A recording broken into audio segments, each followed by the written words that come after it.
નમસ્કાર વિદ્યાર્થી મિત્રો, કુશળ મંગળ હશો એ અપેક્ષા સહ આપણે આપણા આજના નવા તબક્કાની શરૂઆત કરીએ. તો અહીં વાણિજ્ય વ્યવસ્થા અને સંચાલનમાં પ્રકરણ નંબર 1માં એટલે સંચાલનનું સ્વરૂપ અને મહત્વમાં આજે હું તમારી સામે બે મુદ્દાઓ લઈને હાજર છું. પહેલો મુદ્દો છે સંચાલનના કાર્યો. હવે આપણે જાણીએ છીએ કે સંચાલન એટલા માટે કરવામાં આવે છે કે એકમમાં જે હેતુઓ નક્કી કરેલા છે એ સારી રીતે પૂર્ણ કરી શકાય. એટલે કે હેતુઓને યોગ્ય રીતે પૂર્ણ કરવા માટે દરેક ધંધાકીય એકમમાં સંચાલન કાર્યક્ષમ રીતે થવું જરૂરી બને છે. હવે સંચાલન કાર્યક્ષમ રીતે થવું જરૂરી છે એ બાબત સમજવા માટે આપણે સંચાલનની પ્રક્રિયાને સમજવી પડે. એટલે કે સંચાલન કાર્યક્ષમ રીતે કરવા માટે સંચાલન પ્રક્રિયાને અનુસરવું પડે. હવે પ્રક્રિયા એટલે શું? તો એમ કહી શકું કે એકમના નિર્ધારિત કરેલ ધ્યેયો જે છે એને પૂર્ણ કરવા માટે સતત અને તબક્કાવાર ચાલતી પ્રવૃત્તિ. હવે આપણે જાણીએ છીએ કે સંચાલનમાં પણ વિવિધ કાર્યો જે છે એ ક્રમબદ્ધ રીતે ગોઠવવા જરૂરી બને છે. તો આ અર્થમાં તો એમ પણ કહી શકાય કે સંચાલન એ એક પ્રક્રિયા છે.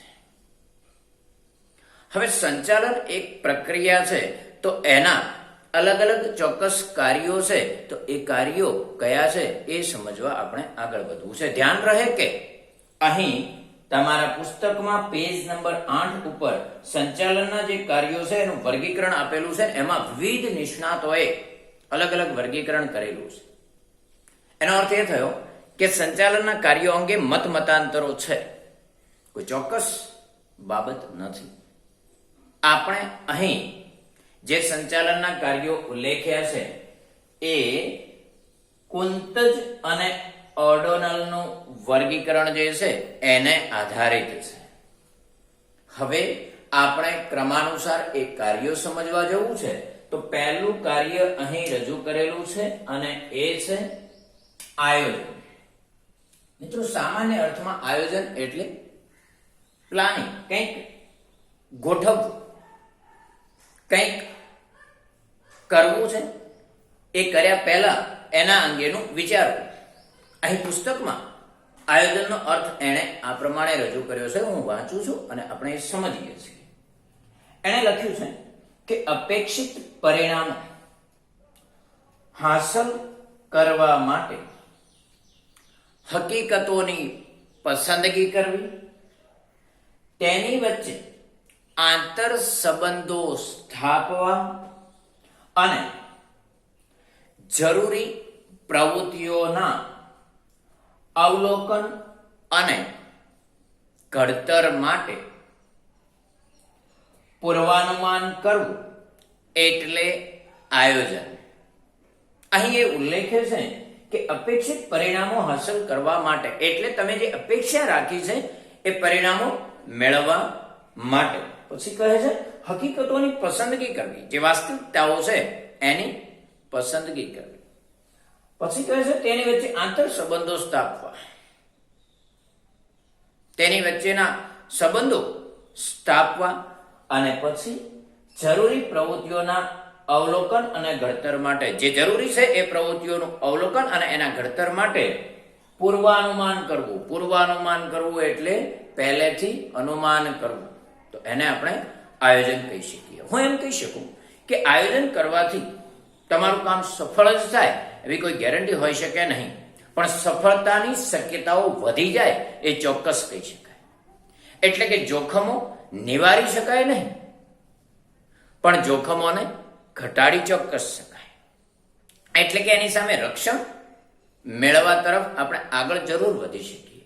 એટલે આયોજનથી કામ વ્યવસ્થિત થાય છે, યોગ્ય દિશામાં થાય છે, એટલે ધ્યેય તરફ આપણે આગળ વધી શકીએ છીએ. સાધનોનો ઇષ્ટતમ ઉપયોગ થાય છે અને આપણે સફળ થઈએ છીએ. આયોજન જે છે એ સંચાલનનું સૌપ્રથમ કાર્ય છે. આપણે અહીં જોઈ શકીએ છીએ કારણ પહેલા પ્લાનિંગ કરવું પડે, પછી બાકીની બાબતો ધ્યાને લેવાય. આયોજન વગર આપણે બાકીના કાર્યોને અનુસરી શકીએ નહીં. ચલો, એના પછી અહીં બીજું કાર્ય છે અને એ છે વ્યવસ્થા તંત્ર. વ્યવસ્થા તંત્ર માટે એણે અહીં અર્થ સ્પષ્ટ કર્યો છે, જે હું રજૂ કરું છું. લખે છે કે સમાન હેતુની સિદ્ધિ અર્થે કાર્યરત વ્યક્તિઓ વચ્ચે સત્તા અને જવાબદારીની વહેંચણી કરતા માળખાને વ્યવસ્થા તંત્ર કહે છે. સમાન હેતુની સિદ્ધિ અર્થે, જે હેતુ છે એ સિદ્ધ કરવા માટે કાર્યરત વ્યક્તિઓ એટલે જે વ્યક્તિઓ કામ કરે છે તે એ વ્યક્તિઓ વચ્ચે સત્તા અને જવાબદારીની વહેંચણી કરતા માળખાને. સત્તા અને જવાબદારીની વહેંચણી, ધ્યાન રહે કે એકમમાં કેટલીય વ્યક્તિઓ કામ કરે છે. હવે દરેક વ્યક્તિઓ જે છે એ વ્યક્તિઓને ચોક્કસ પ્રકારની સત્તા આપવી જરૂરી બને છે અને સત્તાની સાથે એમની જવાબદારી પણ બને છે. ધ્યાન રહે કે જે વ્યક્તિ જે સત્તાને લાયક છે એ વ્યક્તિને સત્તા મળવી જરૂરી છે. માનો કે કોઈ વ્યક્તિ જોડે ક્ષમતા પૂરતી નથી અને એને વધુ પ્રમાણમાં સત્તા આપી દેવામાં આવશે તો એ વ્યક્તિ એ સત્તાનો સદુપયોગ કરી શકશે નહીં અથવા તો દુરુપયોગ કરશે, એટલે એકમ સિદ્ધિ તરફ આગળ વધી શકશે નહીં. એટલે આ કામ સુવ્યવસ્થિત રીતે થવું અનિવાર્ય અને આવશ્યક છે. હવે હું એમ કહી શકું કે જે આયોજન છે એ ધંધાકીય એકમનું મગજ છે અને જે વ્યવસ્થા તંત્ર છે ને એ શરીરના અન્ય અંગો જે છે અથવા તો શરીરનું જે માળખું છે એ છે. મગજ હુકમ કરે અને અન્ય તંત્ર કામ કરે, એ રીતે ધંધાકીય એકમમાં પણ આયોજન ચોક્કસ બાબત રજૂ કરે અને વ્યવસ્થા તંત્ર એ દિશામાં આગળ વધે, એટલે અહીં આપણે એકમના ધ્યેય સિદ્ધિ તરફ જઈ શકીએ. ચલો, એના પછી ત્રીજો મુદ્દો છે અને એ છે કર્મચારી વ્યવસ્થા. આપણે જાણીએ છીએ કે કોઈ પણ ધંધાકીય એકમ કર્મચારી વગરનો હોતો નથી. કર્મચારીઓ એમાં હાજર હોય છે. ઠીક છે, ક્યાંક વૈયક્તિક માલિકીની પેઢી હોય, નાનો એકમ હોય અને એમાં એક જ માલિક કામ કરતો હોય તો ભાગીદારી પેઢી નાના સ્વરૂપે હોય અને એમાં કર્મચારીઓ ન હોય એવું બની શકે, પણ સામાન્ય અર્થમાં કર્મચારીઓની હાજરી એકમમાં હોય છે. હું એમ કહી શકું કે કર્મચારીઓ એ ધંધાકીય એકમના હાથ પગ છે. આખું શરીર હોય ને, હાથ પગ ન હોય તો કેવી હાલત થાય તમે સમજી શકો છો. સેમ આવી જ હાલત ધંધાકીય એકમની થાય જ્યારે એની પાસે કર્મચારીઓ ન હોય. એટલે તો અહીં ડોક્ટર જ્યોર્જ ટેરી જણાવે છે કે, શું જણાવે છે, વાંચી રહ્યો છું, કર્મચારી વ્યવસ્થાનો ઉદ્દેશ સંતોષકારક અને સંતુષ્ટ કર્મચારી દળ ઊભું કરવાનો, જાળવી રાખવાનો અને વિકસાવવાનો છે. શું કહે છે? ખાલી કર્મચારીઓ ધંધામાં રાખવા એવી બાબત નથી. અહીં એને સ્પષ્ટ કર્યું છે કે સંતોષકારક અને સંતુષ્ટ કર્મચારી દળ ઊભું કરવાનું. જે કર્મચારીઓ ધંધાકીય એકમમાં આવે છે એ સંતુષ્ટ હોવા જોઈએ, એ એકમ પ્રત્યેની એમની યોગ્ય લાગણી ધરાવતા હોવા જોઈએ. જો કે એના માટે એકમે પણ યોગ્ય વાતાવરણ ઊભું કરવું જરૂરી બને છે. એમને જાળવી રાખવાનું એટલે કર્મચારી મેળવ્યા એમને જાળવી રાખવા પડે, લાંબા સમય સુધી એમને જાળવી રાખવા પડે, અથવા તો છેક ધંધાના અંત સુધી અથવા તો ધંધો ચાલે છે ત્યાં સુધી એમને જાળવી રાખવા માટે અને વિકસાવવાનો છે. એટલે એ જે વખતે ધંધામાં આવ્યા છે ત્યાં એમની પાસે જેટલું નોલેજ છે એમાં ઉત્તરોત્તર વધારો થવો જોઈએ, એટલે કે એમને ફાયદો થવો જોઈએ અને એમના થકી ધંધાકીય એકમને પણ ફાયદો થશે.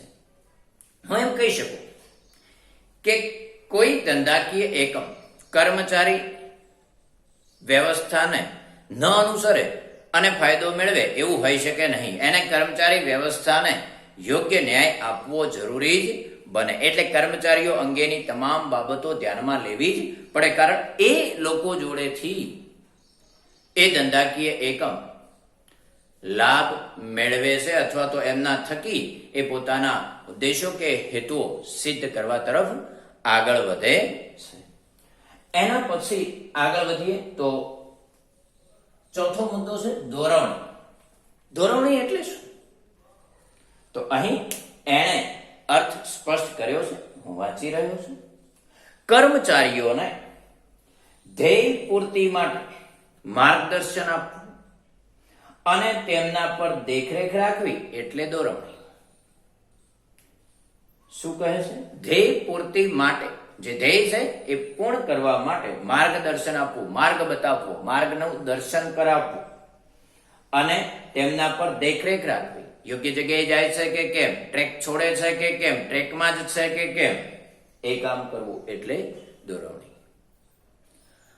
હવે આયોજન યોગ્ય રીતે થયું હોય, વ્યવસ્થા તંત્ર પણ યોગ્ય રીતે થયું હોય, કર્મચારી વ્યવસ્થા પણ યોગ્ય રીતે તૈયાર થઈ હોય, તો પણ જો દોરવણીનું કાર્ય ન થાય ને તો સંચાલનમાં સફળતા મળી શકતી નથી.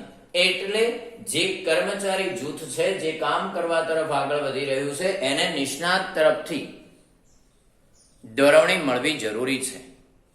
એને નિષ્ણાત તરફથી યોગ્ય માર્ગ બતાવવો જરૂરી છે, જેથી સાધનોનો ઇષ્ટતમ ઉપયોગ થઈ શકે, સાધનોનો બગાડ અટકે.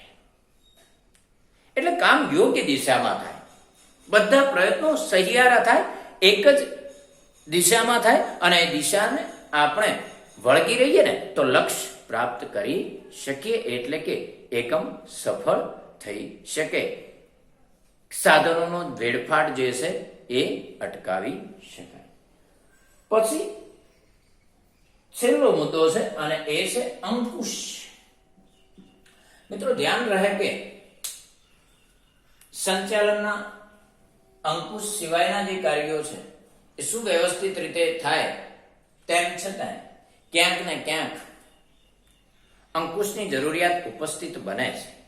અહીં એણે રજૂ કર્યું છે કે અંકુશ એટલે પ્રયત્નો, પરિણામ તથા સાધનો અને ઉદ્દેશો વચ્ચે સંતુલન સાધવાનું કાર્ય. પ્રયત્નો, પરિણામ અને સાધનો. પ્રયત્ન જે કરીએ છીએ તે, એનું જે પરિણામ મળે છે તે, અને સાધનો તથા ઉદ્દેશો વચ્ચે સંતુલન લેવલ સાધવાનું કાર્ય. ધ્યાન રહે કે અંકુશ જે છે એમાં બે અભિગમો છે, એટલે કે બે બાબતો કે બે ખ્યાલ છે. જૂનો ખ્યાલ અથવા પુરાણો ખ્યાલ જે છે એ આ પ્રમાણે છે કે કોઈ કર્મચારી કોઈ બાબતમાં ભૂલ કરે છે અથવા કોઈ ખામી સર્જે છે તો એને દંડાત્મક કાર્યવાહીનો ભોગ બનવું પડતું હતું. એટલે કે એની પર દંડાત્મક કાર્યવાહી કરવામાં આવતી હતી, એનો પગાર કાપવામાં આવે, એને અન્ય સજા કરવામાં આવે, એટલે કે એના હોદ્દા ઉપરથી નીચેના હોદ્દા ઉપર લાવવામાં આવે. ઘણી બધી બાબતો સજા માટે છે જેનો ઉપયોગ થતો હતો. અત્યારે આધુનિક સમયમાં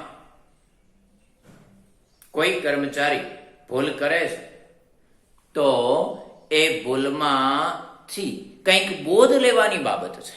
એટલે કે એ ભૂલને બીજી વાર અટકાવવી કઈ રીતે, સુધારાલક્ષી ખ્યાલ છે, અને એ ભૂલો ઘટાડવા તરફ આગળ વધવાની બાબતો છે, અથવા તો ભૂલોને અટકાવવા તરફ આગળ વધવાની બાબત છે. એટલે ધીરે ધીરે ધીરે ધીરે ધીરે સારો લાભ મેળવી શકાય એ નવો ખ્યાલ અહીં નવા આધુનિક સમયમાં જોવા મળે છે.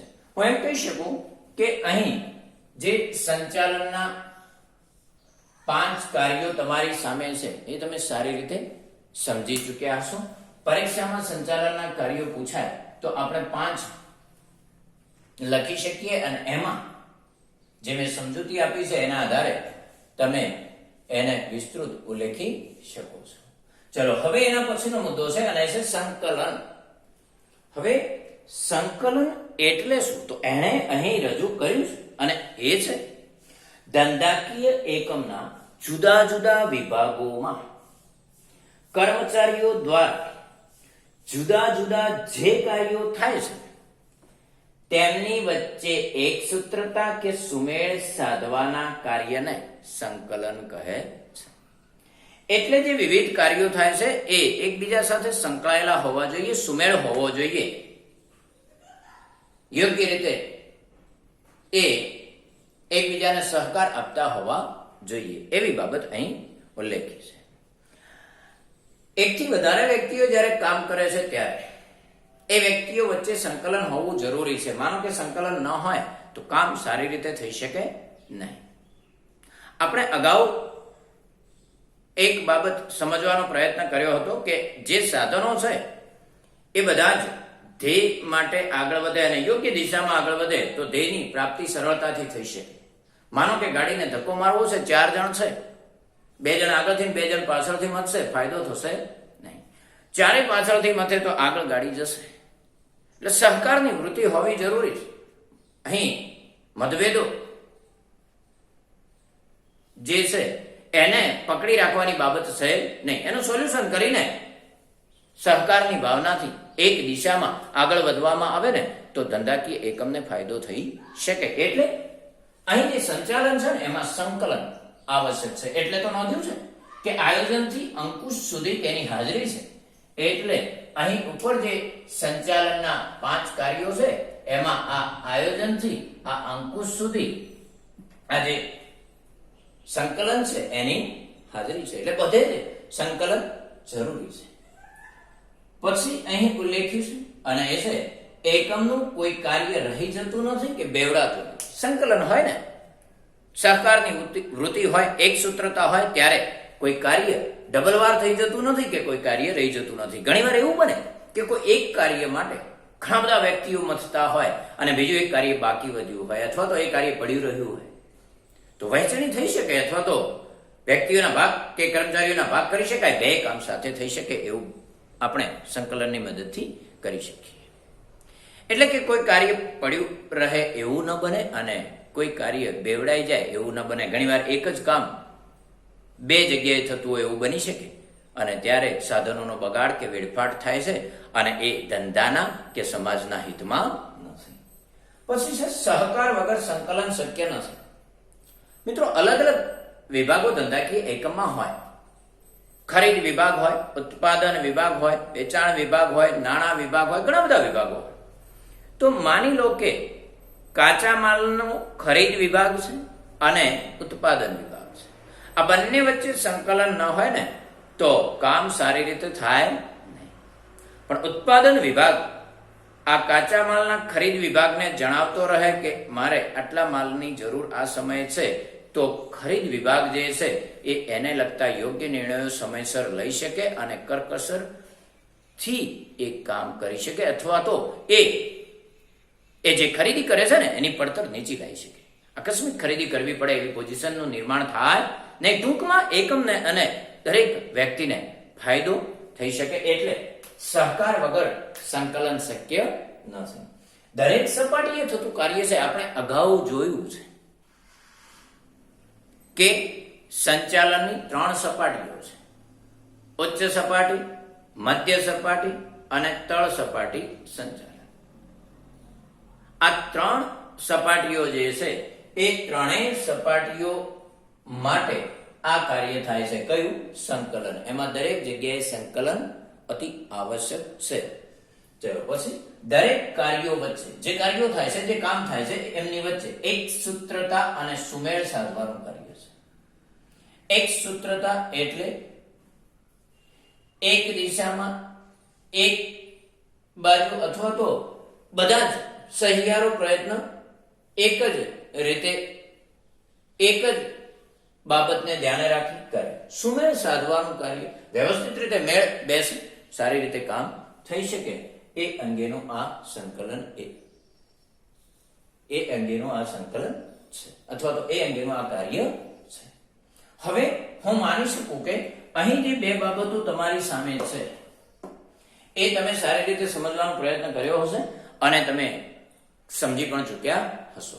અપેક્ષા રાખું કે તમે ઘરે ફરીથી આને તમારા પુસ્તકમાંથી વ્યવસ્થિત રીતે વાંચવાનો પ્રયત્ન કરશો અને એને તૈયાર કરશો. મિત્રો, ધીરે ધીરે એક પ્રશ્ન તૈયાર કરશો ને તો તકલીફ પડશે નહીં.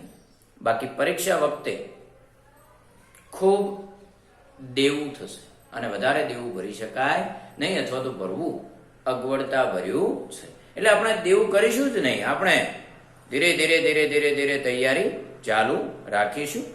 આભાર, ધન્યવાદ, કુશળ મંગળ રહેશો અને તમે તમારા અભ્યાસને પણ પૂરતો ન્યાય આપવાનું ચાલુ રાખશો.